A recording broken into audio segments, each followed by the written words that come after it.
Jaurès et vous venez de publier un livre intitulé La fin du cauchemar. On y retrouve des témoignages de ceux qui ont vécu cette fameuse journée du 11 novembre 1918, des soldats sur le front, des civils, des écrits de gens ordinaires que vous avez compilés, des témoignages très émouvants qui relatent la manière dont les gens de la région ont vécu cet armistice. C'était quoi qui dominait? De la joie, du soulagement? Oui, en effet, on vient de voir un reportage sur le maréchal Foch. Les généraux n'ont pas besoin de moi, ils sont déjà bien connus et vous avez fait ce reportage. Moi, ce qui m'intéresse, c'est de donner la parole aux gens ordinaires, aux poilus ordinaires. Et je fais ça depuis très très longtemps et j'ai donc amassé une quantité de témoignages de soldats de première ligne, de fantassins, d'artilleurs, puis des civils aussi, un certain nombre de témoignages de femmes. Ces témoignages se présentent sous forme de correspondance ou de carnet personnel. Et ils sont très touchants parce qu'en fait, c'est une photographie sur l'instant de ce qu'ils ont vécu. Par exemple, un albigeois qui s'appelle Émile Blanquet écrit à sa femme « Enfin, ça y est, c'est fini, on ne se bat plus. Terminez nos souffrances, d'ici peu, nous serons réunis et cette fois pour ne plus se quitter. » Exactement, c'est une des plus intéressantes, mais toutes les autres le sont aussi. Alors, le livre n'est pas uniquement régional, hein, il y a des témoignages d'un peu partout en France. Le titre du livre, La fin du cauchemar, je crois, est très significatif parce que c'est le mot qui revient dans tous les témoignages. Il y a aussi les témoignages sur boucherie, carnage, massacre, hécatombe, etc.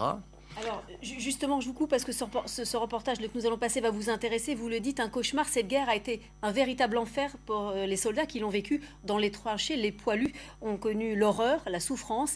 Et hier soir, à Tarascon-sur-Ariège, un spectacle intitulé Fleurs au fusil a plongé le public au cœur des combats. Un spectacle sensoriel joué volontairement dans le noir. Geoffrey Berg et Pascal Dussol.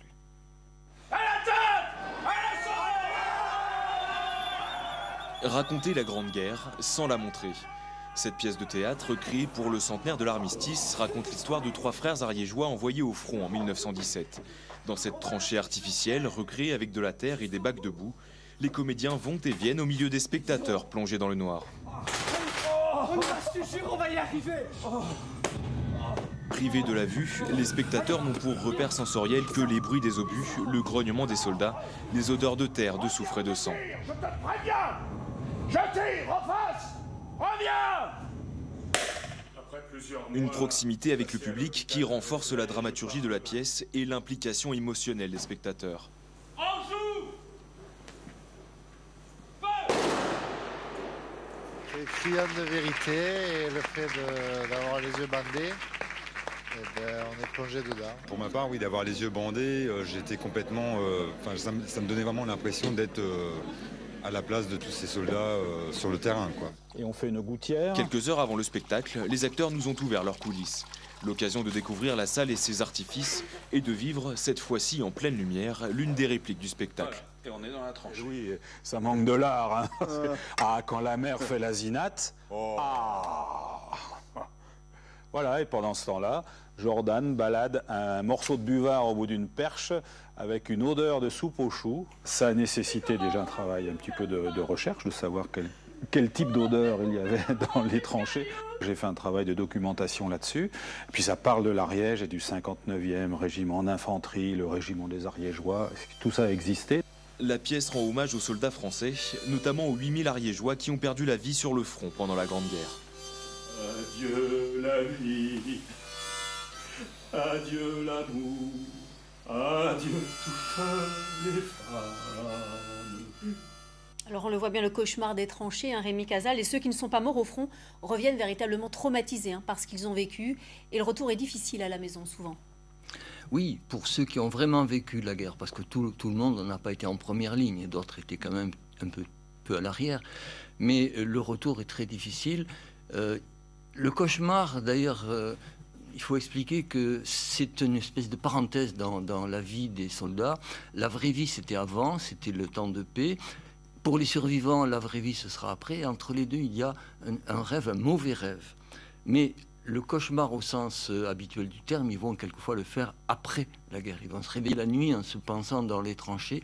Et on a quantité de témoignages comme ça, d'enfants, de poilus, qui se rappellent que leur père revivait la guerre plusieurs mois après. La conséquence, on l'a vu aussi notamment ici en Ariège, hein, c'est une génération qui a été sacrifiée, notamment dans les villages. En Ariège, par exemple, des villages se sont retrouvés totalement sans hommes. Cette guerre, elle a eu vraiment des conséquences dans notre région parce que c'était les ruraux qui étaient envoyés en premier. Exactement, et un des départements de France qui a le plus souffert, c'est l'Aveyron. Il y a la Lozère également, bon, l'Ariège, les campagnes. Les campagnes ont été très très touchées parce que les ruraux ont été envoyés souvent dans l'infanterie qui a souffert le plus de pertes.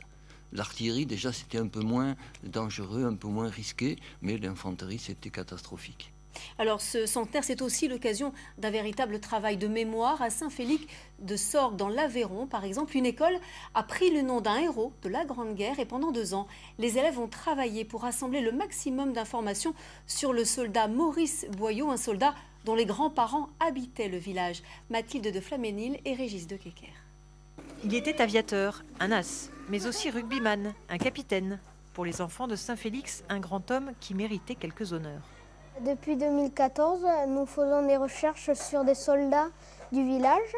Et l'année dernière, on a travaillé sur Maurice Boyau.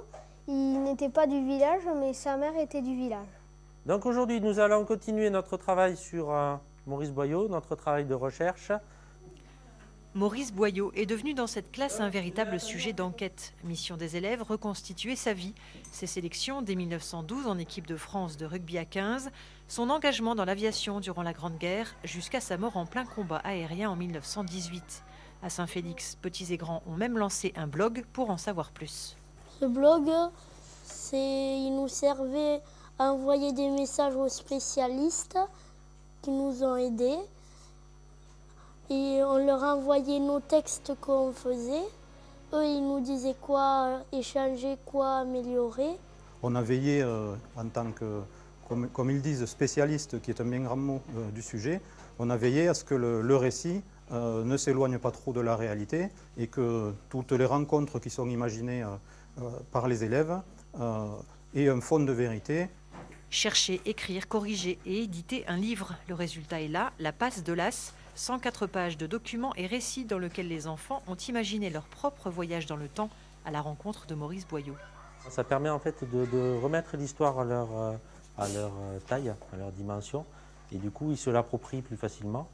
Et je pense que plus tard, ils pourront parler de ce qui s'est passé pendant la Première Guerre mondiale de façon très concrète et très précise. Récompensés pour leur travail par le président de la République en personne, avec toute ma sympathie, Emmanuel Macron. Les élèves n'en sont pas restés là, ils ont aussi choisi de donner à leur école le nom de ce héros de la Grande Guerre, un hommage posthume pour ne pas oublier l'histoire. Alors Rémi Casal, justement, vous avez co-signé un autre livre qui s'appelle « Enseigner la Grande Guerre ». C'est important d'associer les nouvelles générations à ces commémorations, aux souvenirs de cette Grande Guerre. Oui, bien entendu. Alors ce qui s'est passé dans cette école de l'Aveyron, je le connaissais déjà, étant donné que je fais partie du comité scientifique de la mission du centenaire et nous avons distribué comme ça des labels à des quantités de travaux scolaires, mais aussi à des expositions ou des réalisations de toutes sortes d'associations. Ce qui m'a frappé pendant ces 4 ans, c'est l'immense réseau d'associations, de quartiers, de villages dans la France entière et dans notre région en particulier.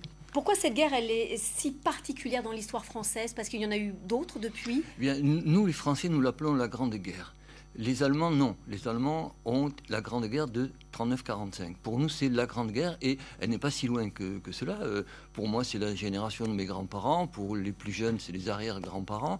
Mais toutes les familles ont été concernées. Toutes les familles ont des documents.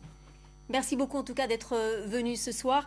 Pour aller plus loin, je vous présente ce dernier ouvrage de mémoire et de paix, un ouvrage que vous avez co-signé avec un photographe toulousain, qui retrace en fait le pacifisme, les monuments morts de 14-18. Merci beaucoup pour votre présence ce soir.